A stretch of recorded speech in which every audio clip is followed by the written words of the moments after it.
What if I do this, but it would make me start growing boobs? Would you do it? My best bench is 327 and a half. You can bench press 327 pounds? Yeah, it's the world record.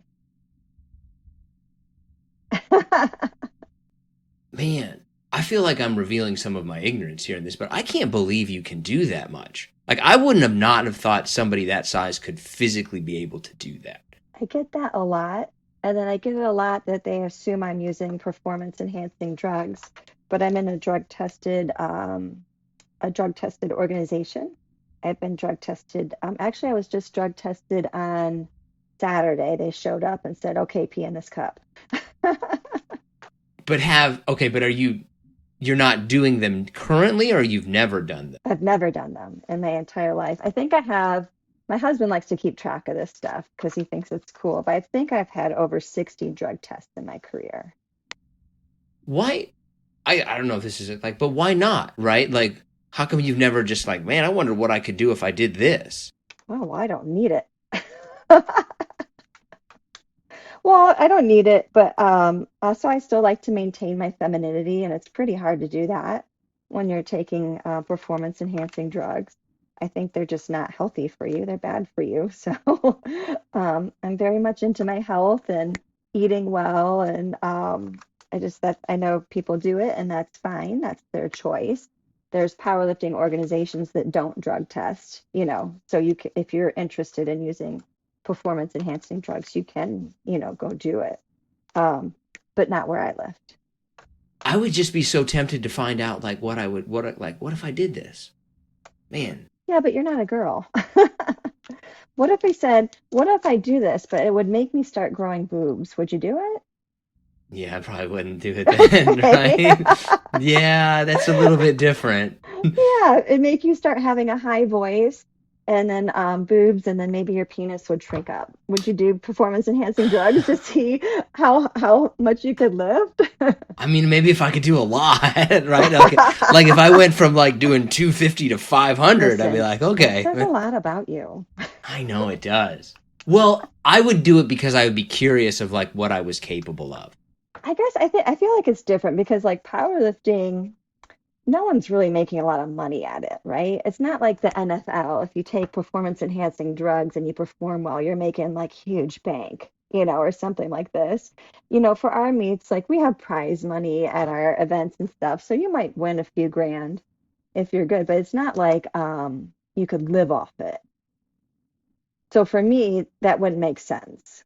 And Yeah, it's not everything I am. I'm also a teacher. I really, it's important for me to set a good example for my students and my own children. And I just don't think that's healthy to do that. it's not for you. But are you an anomaly in that, or do most people tend to kind of side with your side and it's just the media blows it out of proportion? I honestly think it's probably split. Like I lift in USA Powerlifting, we drug test a whole lot of the athletes to try to keep it as clean as possible, right? So I generally think most of the people that lift in my organization are clean. Now, of course, that's not 100%, that's silly. But I do think that I think people can be amazingly strong, and the average person just doesn't get it. Have women has that been is it harder to get women to sign up than men? Not anymore. I think social media has had a huge positive impact because, like I said, when I started, a lot of women don't go into the weight room because they're worried that they're going to look like, the bodybuilders they see, or they're going to lose their femininity, or they're just going to grow gargantuan. And I think now with social media, there's so many of us like posting what we're doing in our bodies, and people are saying, oh, well, I can still do this and still look feminine and still look like a woman. Like, this is not going to make me start growing hair in weird places and, stuff like that. So I think social media has brought it. And now we have girls in high school powerlifting now, and then I help coach for Midland University. So we have the collegiate nationals every year. And there's 1,000 women competing at the collegiate nationals, so you're seeing it more as a sport, and you're seeing women get into it earlier in life, so that's just ramping up our number. Do you think it can get to the point where people can make a living solely off of doing that? I'm not sure.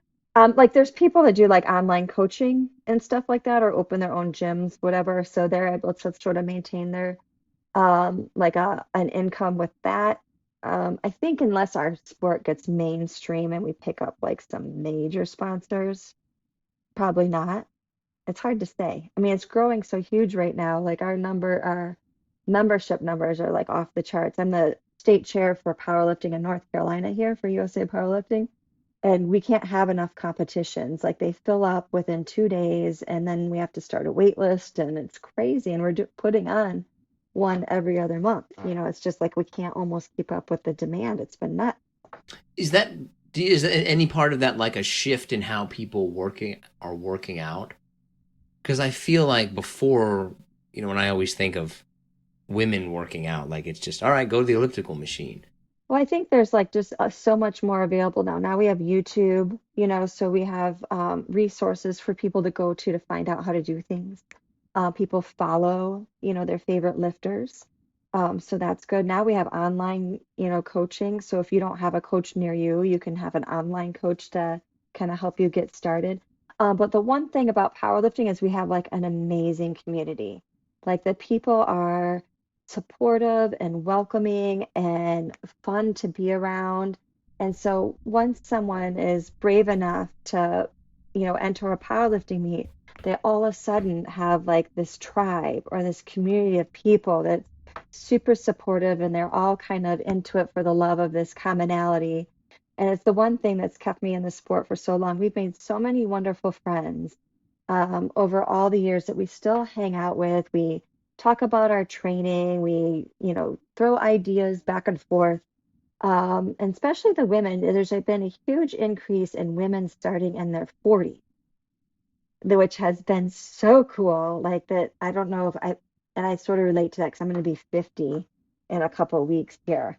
So I think that generation, when they were probably in their 20s, like I was, it wasn't as, popular. But now they see all these women in this sport and are starting to think, well, maybe I can do that. And even physicians are starting to recommend, some sort of weight training for bone density and health. So we're seeing a huge influx of like what we call our masters lifters. Masters is 40 and up age group. And so now we have all these women that are entering in their 40s and finding these other women, and then they're just creating these really great relationships and support systems. And it's just stinking fun.